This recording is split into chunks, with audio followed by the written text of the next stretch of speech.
या देवी सर्वभूतेषु मां शैलपुत्रीरूपेण संस्थिता नमस्तस्यै नमस्तस्यै नमस्तस्यै नमो नमः। वन्दे वाञ्छितलाभाय चन्द्रार्धकृतशेखरां वृषारूढां शूलधरां शैलपुत्रीं यशस्विनीम्। आज से आरंभ होने वाले शारदीय महानवरात्रि पर्व की आप सबको बहुत सारी शुभकामनाएं। देवी दुर्गा आपके और आपके परिवार के ऊपर हर प्रकार की सुख समृद्धि, उनकी भक्ति और उनकी विशेष कृपा बरसाएं, ऐसी हम प्रार्थना करते हैं।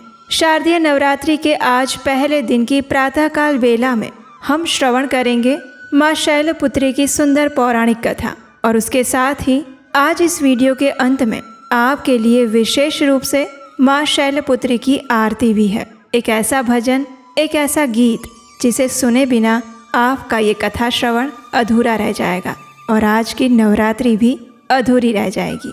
तो अंत तक इस वीडियो को अवश्य सुनिएगा और अगर अच्छा लगे तो अपने परिवार में सभी लोगों को शेयर कर दीजिएगा। तो चलिए, आज की नवरात्रि के पहले दिन हम माता शैलपुत्री की कथा का श्रवण करते हैं।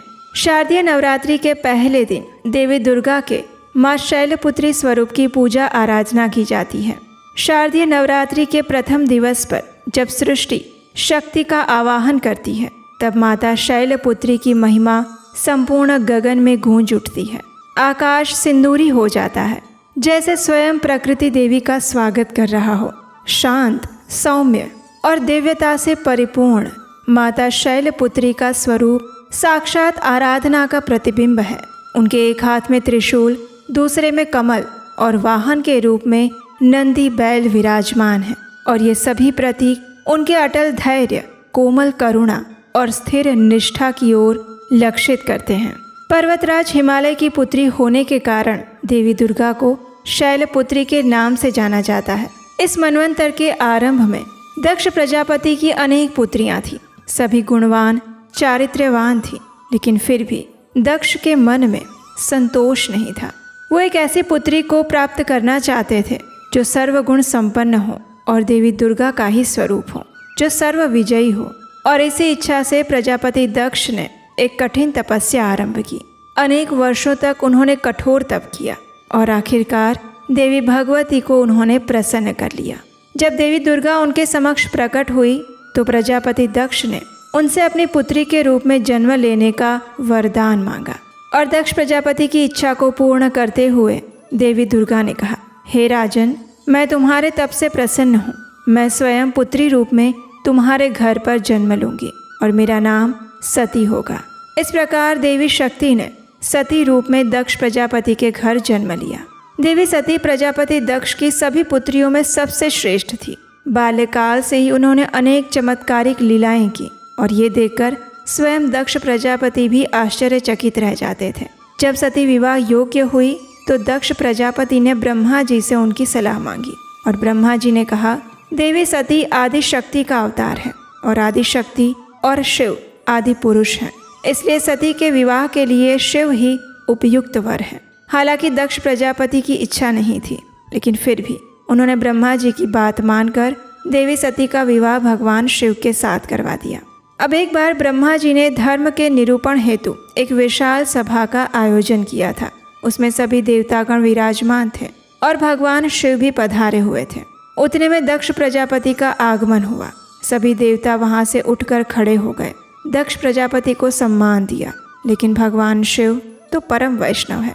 वे अपनी ही धुन में, अपनी ही भक्ति में लीन थे, और इसलिए ना उन्हें मान सम्मान से फर्क पड़ता है और ना ही उनका वास्तव में ध्यान प्रजापति दक्ष की ओर गया, और इसलिए वे प्रजापति दक्ष के सम्मान में खड़े नहीं हुए। और ये देखकर दक्ष प्रजापति को क्रोध आ गया। उन्होंने सोचा, ब्रह्मा जी तो मेरे पिता हैं, इसलिए वे उठकर मेरा स्वागत ना करें तो ठीक है, लेकिन शिव तो मेरे दामाद हैं, उन्हें तो मेरे सम्मान में खड़ा होना चाहिए था।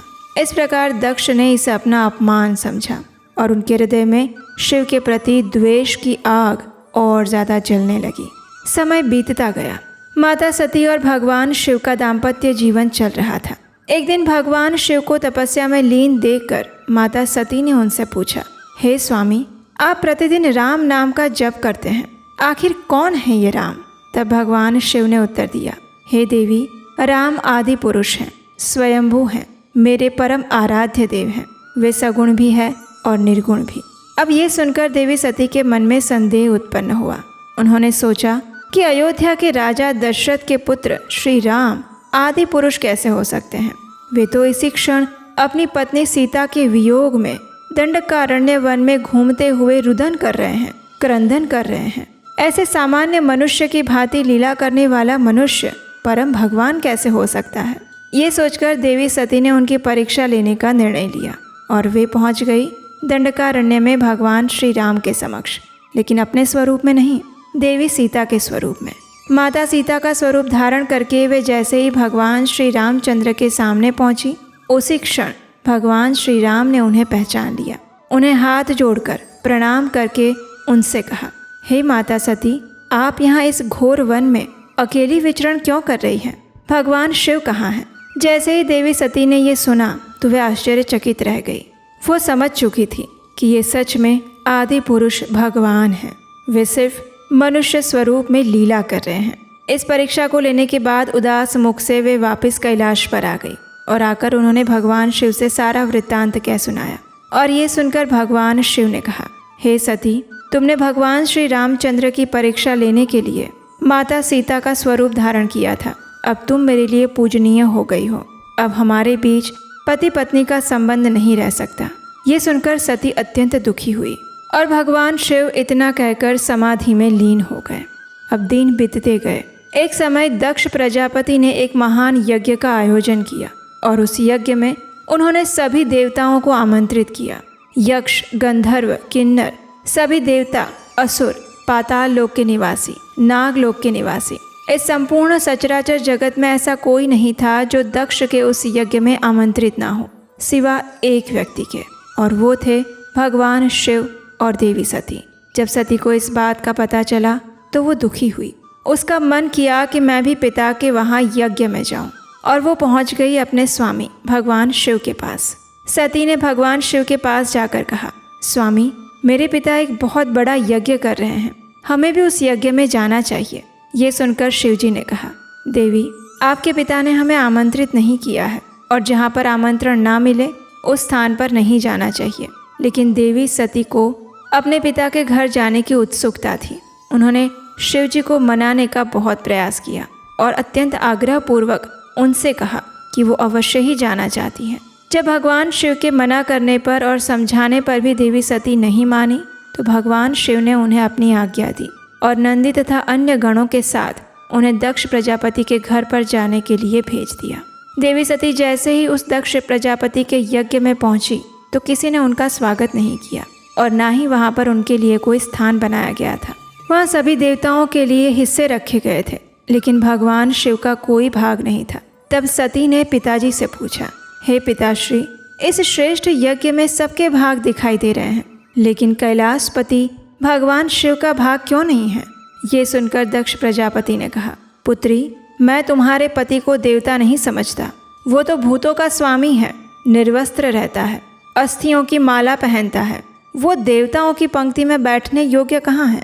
वो तो निशाचर है, स्मशान में घूमता है, भभूत लगाता है। इस प्रकार कहते हुए दक्ष प्रजापति ने भगवान शिव की निंदा करना आरंभ कर दिया और भगवान शिव के लिए ऐसे अपमान पूर्वक वचन सुनकर सती को अत्यंत क्रोध आ गया। उनका मुख प्रलय काल के सूर्य के समान दमकने लगा। वे अत्यंत पीड़ा और अपमान से तिलमिलाते हुए कहने लगी, हाय, मैं ये शब्द कैसे सुन सकती हूँ? मुझे धिक्कार है। हे देवताओं, तुम सबको धिक्कार है। तुम भी उन कैलाशपति के लिए ये शब्द कैसे सुन सकते हो जो मंगल के प्रतीक हैं, जो क्षण मात्र में संपूर्ण सृष्टि को नष्ट करने की क्षमता रखते हैं। वे मेरे स्वामी हैं और नारी के लिए उसका पति ही स्वर्ग होता है। जो नारी अपने पति के लिए अपमानजनक शब्द सुनती है उसे नर्क में जाना पड़ता है। हे पृथ्वी, ध्यान से सुनो। हे आकाश, तुम भी सुनो। देवताओं, मेरे शब्द ध्यान पूर्वक सुनो। मेरे पिता ने मेरे स्वामी का अपमान किया है। मैं अब एक क्षण भी जीवित नहीं रह सकती। इतना कहकर देवी सती ने अपने शरीर की ज्वाला से अग्नि प्रकट की और दक्ष प्रजापति के उसी यज्ञ कुंड में कूदकर उन्होंने अपनी आहुति दे दी। यक्ष के यज्ञ में इस प्रकार देवी सती का अग्निदाह देखकर चारों ओर हाहाकार मच गया। जब भगवान शिव को इस बात का पता चला तो उन्होंने क्रोध में आकर वीरभद्र को उस यज्ञ को नष्ट करने के लिए भेजा और वीरभद्र और भगवान शिव के अनेक गणों ने उस संपूर्ण महान यज्ञ को ध्वंस कर दिया। देवता और ऋषि मुनि भागने लगे और वीरभद्र ने तुरंत ही दक्ष प्रजापति का सिर काट दिया और फिर भगवान शिव वहां पर आकर देवी सती के मृतदेह को लेकर संपूर्ण पृथ्वी पर तांडव करने लगे। वे स्वयं को भूल गए। उन्होंने देवी सती के जले हुए शरीर को कंधे पर रख लिया और सभी दिशाओं में भ्रमण करने लगे। उनके इस अलौकिक प्रेम को देखकर पृथ्वी रुक गई, हवा रुक गई और जल का प्रवाह ठहर गया। संपूर्ण सृष्टि व्याकुल हो गई और भयानक संकट को देखकर सृष्टि के पालक भगवान विष्णु आगे आए।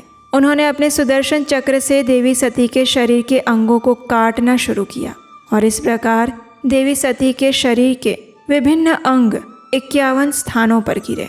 जब वे सारे अंग कट गए तब भगवान शिव पुनः अपनी सामान्य अवस्था में आए और सृष्टि के सारे कार्य फिर से चलने लगे। धरती पर जिन 51 स्थानों पर देवी सती के अंग गिरे थे वे आज शक्तिपीठ के नाम से जाने जाते हैं और आज भी उन स्थानों में देवी माता की पूजा और उपासना की जाती है। दक्ष प्रजापति की एक और पुत्री थी और उसका नाम था स्वधा। उसका विवाह पितरों के साथ हुआ था और इन पितरों की 3 मानसी पुत्रियां थी, मैना, धन्या और कलावती। अब एक समय ऐसा हुआ कि ये तीनों कन्याएं भगवान विष्णु का दर्शन करने के लिए श्वेत द्वीप में पधारी और उसी समय 4 कुमार भी वहां आ गए। इन चारों सिद्ध गणों को देखकर भी वहां उपस्थित सभी लोगों ने खड़े होकर उनका स्वागत किया, लेकिन पितरों की ये 3 कन्याएं अपने स्थान से नहीं हिली और ये देखकर चारों कुमार उन पर क्रोधित हो गए। उन तीनों को स्वर्ग से दूर होकर नर स्त्री बनने का श्राप दिया। इस अभिशाप को सुनकर तीनों कन्याएं उनके चरणों में गिरकर क्षमा याचना करने लगी। आखिर इन तीनों पर दया करते हुए चतुष्कुमार ने इन्हें कहा कि सबसे बड़ी कन्या मैना को पर्वतराज हिमालय की पत्नी बनने का अवसर मिलेगा और वो देवी पार्वती की माता होगी जो कि स्वयं जगदम्बा के रूप में प्रकट होंगी। दूसरी कन्या धन्या को महाराज जनक की पत्नी और देवी सीता की माता होने का वरदान दिया और तीसरी कन्या कलावती को वृषभानु वैश्य की पत्नी और देवी राधा की माता होने का वरदान मिला। इस प्रकार वरदान पाकर तीनों कन्याएं श्वेत द्वीप से अपने घर लौट आई और वरदान के अनुसार प्रथम कन्या मैना का विवाह पर्वतराज हिमालय के साथ करवा दिया गया। विवाह के बाद सभी देवी देवता राजा हिमालय और देवी मैना के पास आए और उन्हें कठोर तपस्या के द्वारा देवी उमा को अपनी पुत्री रूप में प्राप्त करने का अनुरोध किया। ऐसा आवश्यक था क्योंकि उस समय सभी देवी देवता तारकासुर नामक राक्षस के क्रोध से त्रस्त रहते थे। उसे केवल महादेव जी का पुत्र ही मार सकता था और देवी सती के आत्मदाह के कारण ये कार्य अधूरा रह गया था। इसलिए इस कार्य को पूरा करने के लिए देवी सती को पार्वती के रूप में अपना अगला जन्म लेना था। देवताओं की आज्ञा को शिरोधार्य करके राजा हिमालय और उनकी पत्नी मैना तपस्या में लीन हो गए। देवी मैना सदैव ब्राह्मणों को दान देती, बड़े ही भक्ति भाव से देवी उमा की उपासना करती। पवित्र गंगा नदी के किनारे देवी उमा की मिट्टी की मूर्ति बनाकर अनेक प्रकार के भोग अर्पण करती। कठोर व्रत का पालन करते हुए कभी निराहार रहती तो कभी जल पर ही निर्भर रहती। एक समय तो उन्होंने केवल वायु पर ही जीवन यापन किया। इस प्रकार कठोर तपस्या करते हुए उन्हें 27 वर्ष बीत गए। इतने लंबे काल तक तपस्या करने के बाद जगदम्बा उमा देवी मैना से प्रसन्न हुई और तब उन्हें दर्शन देकर वरदान मांगने के लिए कहा। तब देवी मैना ने उनसे आग्रह किया कि वे स्वयं उनकी पुत्री के रूप में अवतार धारण करें। देवी उमा ने प्रसन्न होकर उन्हें ये वरदान दे दिया और इस प्रकार स्वयं देवी दुर्गा भगवती पर्वतराज हिमालय के घर पर उनकी पुत्री के रूप में पार्वती स्वरूप में अवतरित हुई।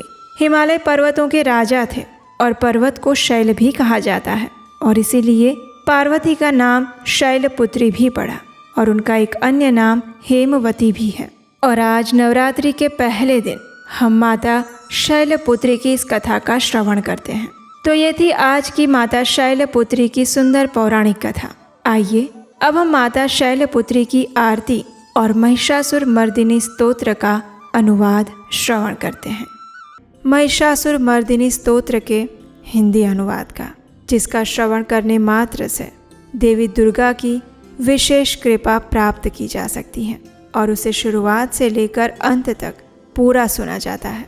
नवरात्रि के इन पावन दिनों में इस महिषासुर मर्दिनी स्तोत्र का पाठ करना या उसका श्रवण करना ये और भी अधिक फलदायी और पुण्यदायी बताया गया है। तो आइए श्रवण करते हैं महिषासुर मर्दिनी स्तोत्र के अनुवाद का।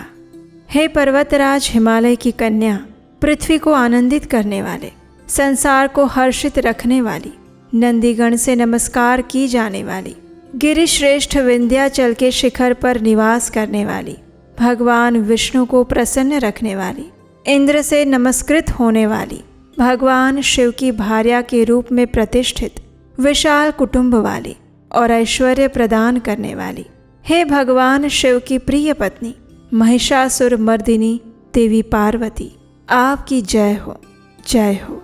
देवराज इंद्र को समृद्धशाली बनाने वाली, दुर्धर तथा दुर्मुख नामक दैत्यों का विनाश करने वाली, सर्वदा हर्षित रहने वाली, तीनों लोकों का पालन पोषण करने वाली, भगवान शिव को संतुष्ट रखने वाली, पाप को दूर करने वाली, घोर गर्जन करने वाली, दैत्यों पर भीषण कोप बरसाने वाली, मदांधों के मद का हरण करने वाली, सदाचार से रहित मुनिजनों पर क्रोध करने वाली और समुद्र की कन्या महालक्ष्मी के रूप में प्रतिष्ठित, हे भगवान शिव की प्रिय पत्नी महिषासुर मर्दिनी देवी पार्वती, आपकी जय हो, जय हो।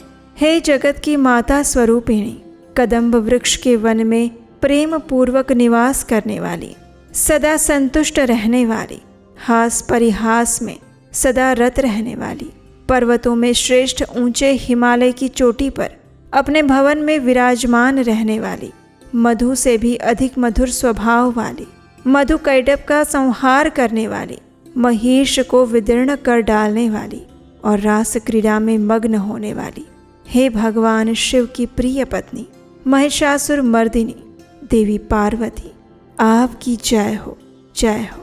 गजाधिपति के बिना सुंड के धड़ को काट काट कर सैकड़ों टुकड़े कर देने वाली, सेनाधिपति चंडमुंड नामक दैत्यों को अपने भुज दंड से मार मार कर विदीर्ण कर देने वाली, शत्रुओं के हाथियों के गंड स्थल को भग्न करने में उत्कट पराक्रम से संपन्न कुशल सिंह पर आरूढ़ होने वाली, हे भगवान शिव की प्रिय पत्नी महिषासुर मर्दिनी देवी पार्वती, आपकी जय हो, जय हो। रणभूमि में मदोन्मत्त शत्रुओं के वध से बढ़ी हुई अदम्य और पूर्ण शक्ति धारण करने वाली, चातुर्यपूर्ण विचार वाले लोगों में श्रेष्ठ और गंभीर कल्पना वाले प्रथमाधिपति भगवान शंकर को दूत बनाने वाली, दूषित कामनाओं तथा कुत्सित विचारों वाले दुर्बुद्धि दानवों के दूतों से न जानी जा सकने वाली, हे भगवान शिव की प्रिय पत्नी महिषासुर मर्दिनी देवी पार्वती, आपकी जय हो, जय हो। शरणागत शत्रुओं की स्त्रियों के वीर पतियों को अभय प्रदान करने वाले, हाथ से शोभा पाने वाली, तीनों लोगों को पीड़ित करने वाले दैत्य शत्रुओं के मस्तक पर प्रहार करने योग्य तेजोमय त्रिशूल हाथ में धारण करने वाली और देवताओं की दुंदुभी से निकलने वाली दुम दुम ध्वनि से समस्त दिशाओं को बार बार गूंजित करने वाली, हे भगवान शिव की प्रिय पत्नी महिषासुर मर्दिनी देवी पार्वती, आपकी जय हो, जय हो। अपने हुंकार मात्र से धूम्र लोचन और धूम्र आदि सैकड़ों असुरों को भस्म कर डालने वाली, युद्ध भूमि में कुपित रक्त बीज के रक्त से उत्पन्न हुए अन्य रक्त बीज समूहों का रक्त पी जाने वाली और शुंभ निशुंभ नामक दैत्यों के महायुद्ध से तृप्त किए गए मंगलकारी शिव के भूत पिशाचों के प्रति अनुराग रखने वाली, हे भगवान शिव की प्रिय पत्नी महिषासुर मर्दिनी देवी पार्वती, आपकी जय हो, जय हो। समर भूमि में धनुष धारण कर अपने शरीर को केवल हिलाने मात्र से शत्रु दल को कंपित कर देने वाली, स्वर्ण के समान पीले रंग के तीर और तरकश से सुसज्जित भीषण योद्धाओं के सिर काटने वाली, हाथी, घोड़ा, रथ, पैदल, ये चारों प्रकार की सेनाओं का संहार करके रणभूमि में अनेक प्रकार की शब्द ध्वनि करने वाले बटुकों को उत्पन्न करने वाली, हे भगवान शिव की प्रिय पत्नी महिषासुर मर्दिनी देवी पार्वती, आपकी जय हो, जय हो।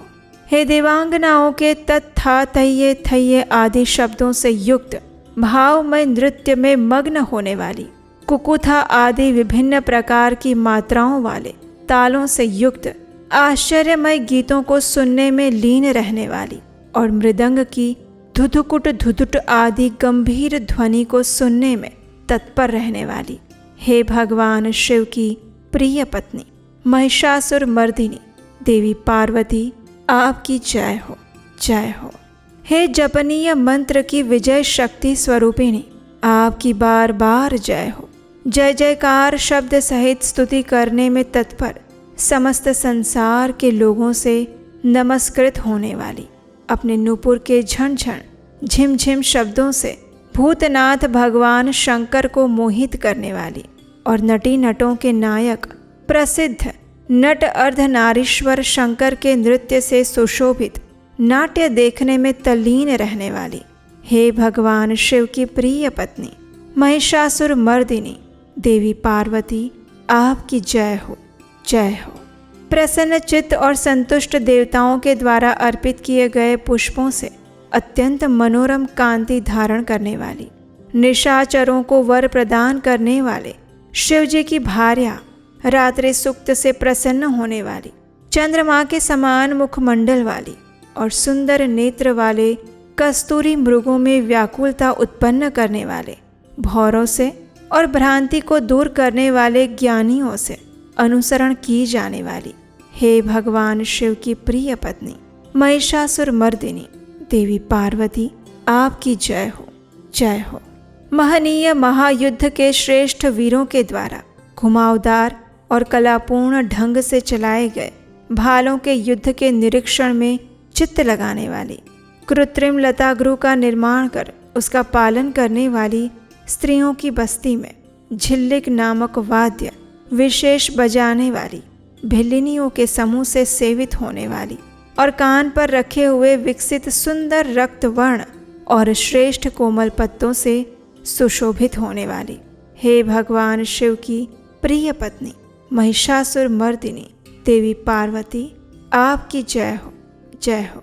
सुंदर दंत पंक्ति वाली स्त्रियों के उत्कंठापूर्ण मन को मुग्ध कर देने वाले कामदेव को जीवन प्रदान करने वाली, निरंतर मद चूते हुए गंड स्थल से युक्त मदोन्मत्त गजराज के समान मंथर गति वाली और तीनों लोकों के आभूषण स्वरूप चंद्रमा के समान कांति युक्त सागर कन्या के रूप में प्रतिष्ठित, हे भगवान शिव की प्रिय पत्नी महिषासुर मर्दिनी देवी पार्वती, आपकी जय हो, जय हो।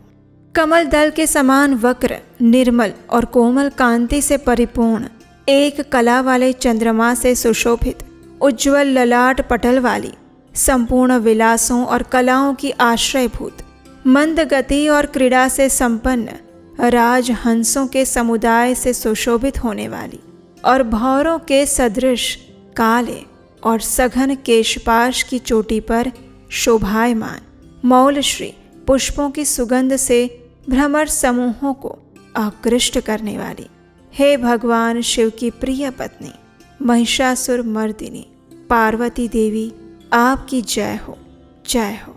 आपके हाथ में सुशोभित मुरली की ध्वनि सुनकर बोलना बंद करके लाज से भरी हुई कोकिल के प्रति प्रिय भावना रखने वाली, भौरों के समूहों की मनोहर गूंज से सुशोभित पर्वत प्रदेश के निकुंजों में विहार करने वाली और अपने भूत तथा भिल्लिनी आदि गणों के नृत्य से युक्त क्रीड़ाओं को देखने में सदा तल्लीन रहने वाली, हे भगवान शिव की प्रिय पत्नी महिषासुर मर्दिनी देवी पार्वती, आपकी जय हो, जय हो।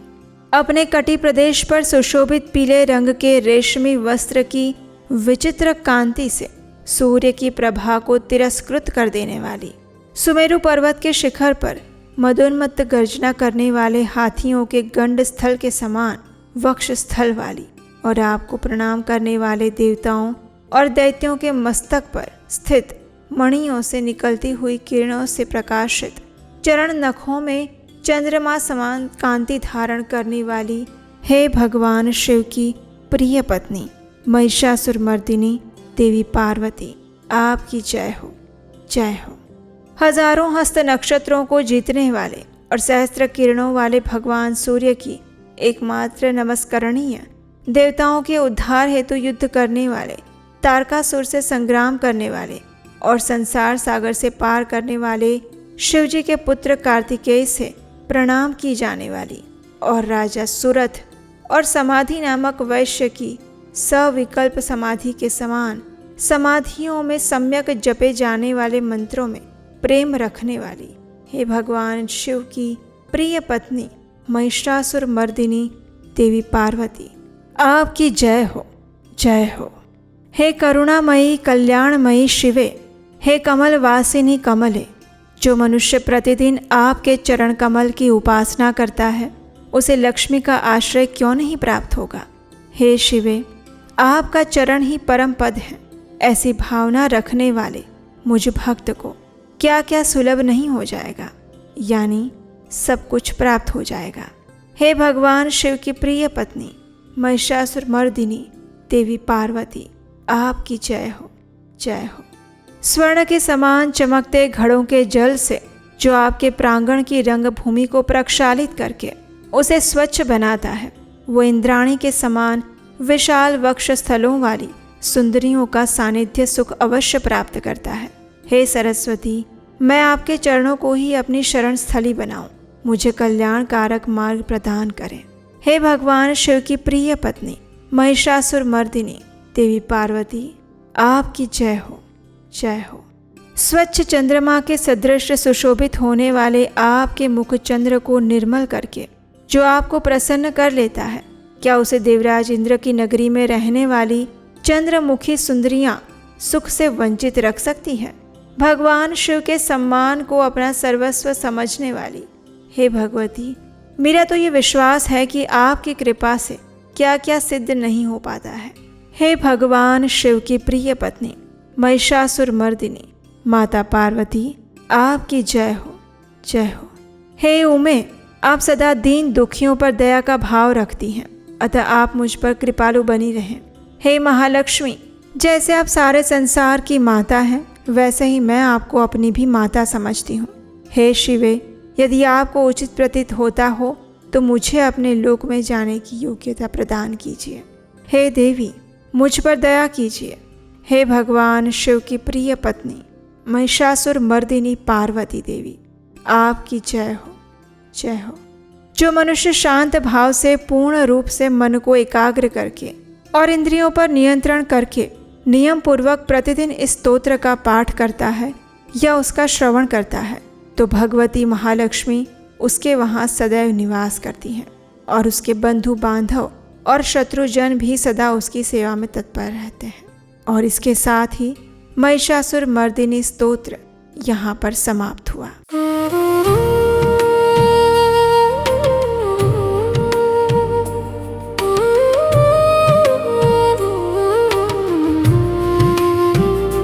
शैलपुत्री माँ बैलसवार,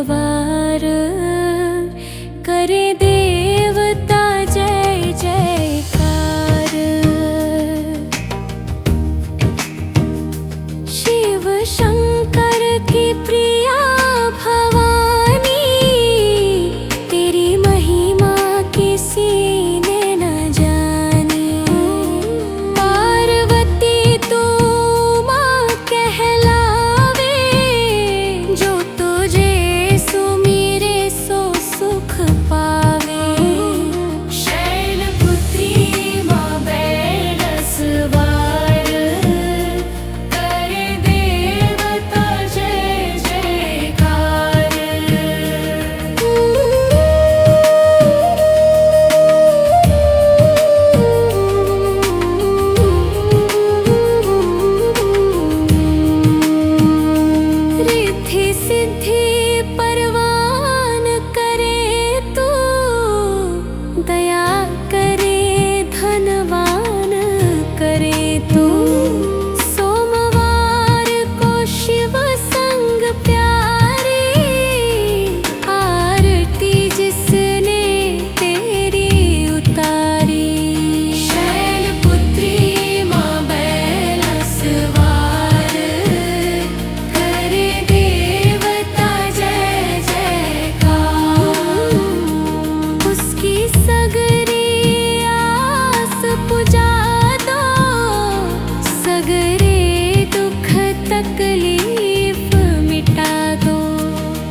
फिर शीश झुकाएं। जय गिरिराज किशोरी अम्बे, शिव मुख चंद्र चकोरी अम्बे। शैलपुत्री माँ बैल सवार, करे देवता जय जयकार। मनोकामना पूर्ण कर दो, चमन सदा सुख संपत्ति भर दो।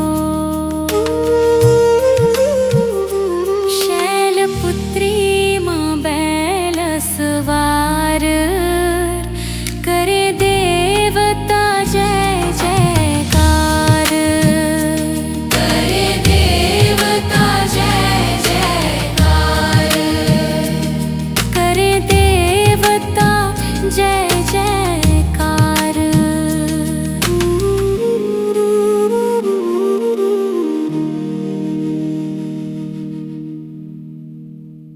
तो हमें आशा है कि ये कथा आपको अच्छी लगी होगी। इस नवरात्रि के पावन दिनों में देवी माँ भगवती, देवी दुर्गा की नित्य निरंतर कथा सुनने के लिए आपके अपने चैनल को सब्सक्राइब कर लीजिए। और अगर आपको हमारे द्वारा सुनाई जा रही ये कथाएं अच्छी लगती हैं तो आप हमें आने वाली कथाओं को बनाने के लिए भी अपना आर्थिक सहयोग भेज सकते हैं स्क्रीन पर दिए गए नंबर पर। तो चलिए माँ दुर्गा के ब्रह्मचारिणी देवी स्वरूप को प्रार्थना करते हैं कि इस कलयुग में व्यक्ति के भीतर छुपे दुष्ट दानव यानी कि द्वेष, ईर्ष्या, गर्व, लोभ, क्रोध आदि का संहार करके हमें योग शक्ति प्रदान करें। हम अपने आध्यात्मिक तपोबल के माध्यम से परम भगवान श्री कृष्ण के आध्यात्मिक जगत को प्राप्त कर सकें। हरे कृष्ण।